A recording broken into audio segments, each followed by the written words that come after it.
the 2nd of June, we moved to Switzerland. Which year? 1970. And and there, we should have gone to Biel. The National Spiritual Assembly thought we should move to Biel. So we tried and we didn't get residence permit there. And Adelbert, he was always a little bit naive and so like a little child, he asked, but why? And the policeman said,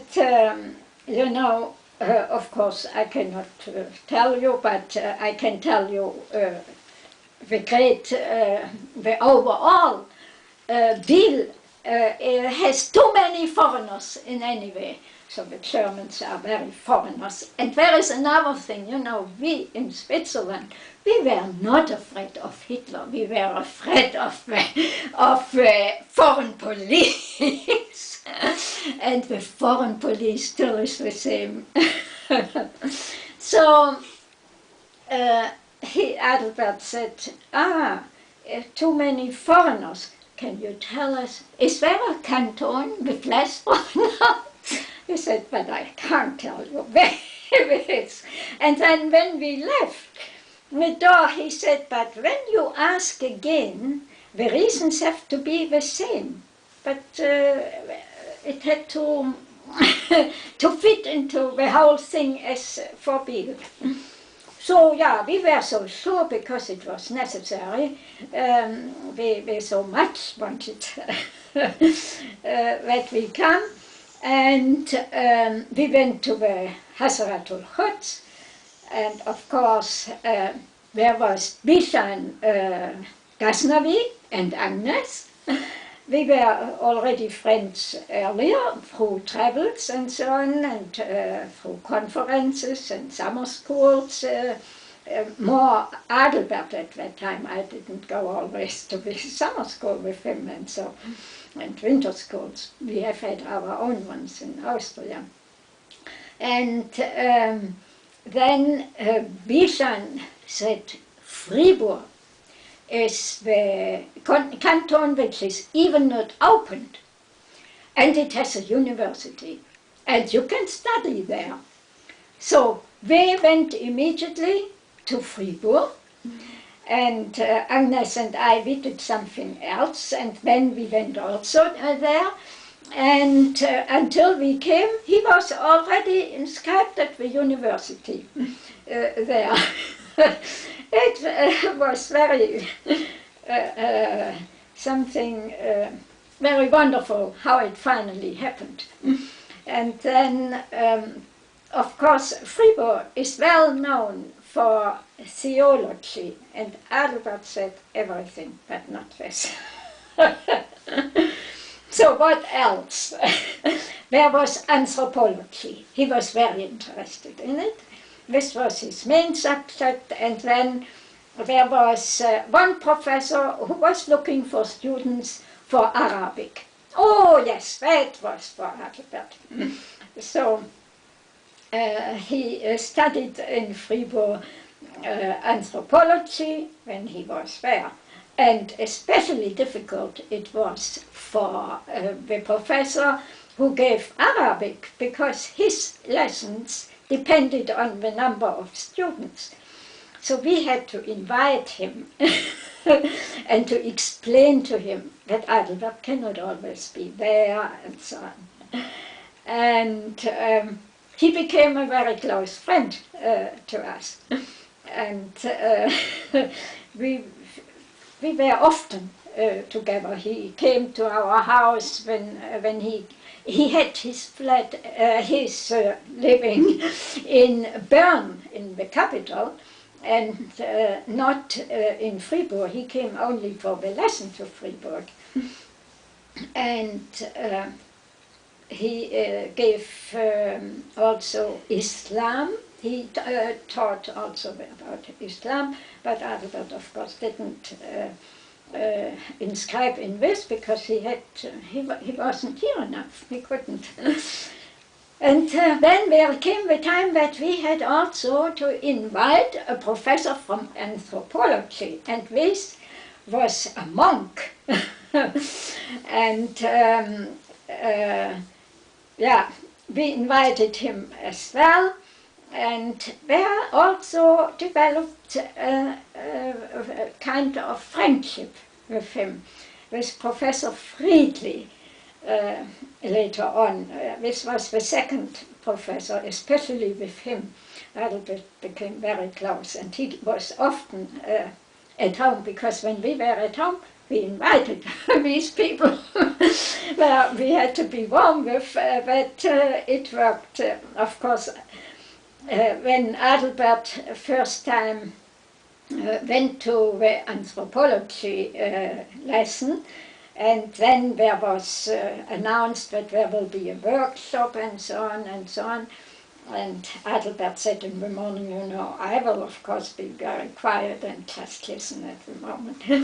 And then, but something made him made something to him, it made him saying he was missing a little bit about the importance of Islam in the subject of anthropology.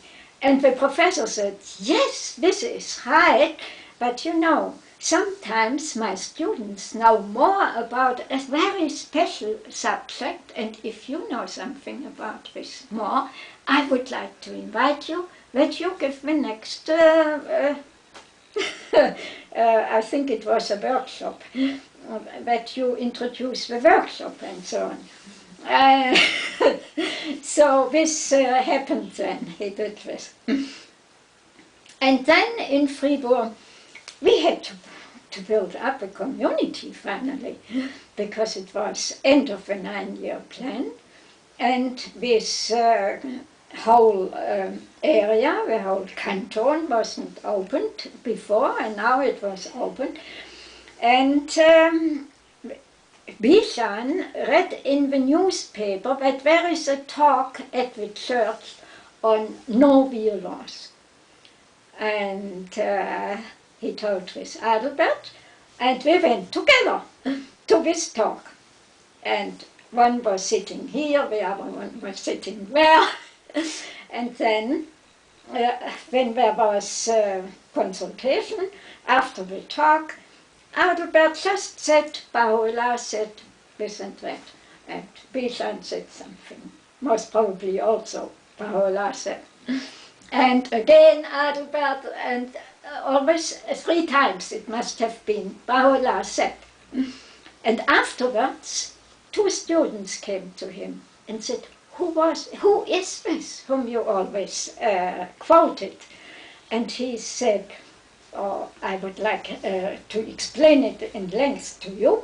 I live very close here. If you want, you can come to my home. And we were really living nearly opposite of the church. And they came very happily, and with them we had firesides for 9 months. You know, at that time, it took still a little bit longer until the friends declared. And we knew this, friends are so ready. But at that time one didn't invite so much as we do it now, which is much better. And then there happened another thing. It was the time when the American youth came to Switzerland, en masse. And there was the welcoming meeting with all the American youth who were settled in different areas. And we had to go there. Of course, we had to go there.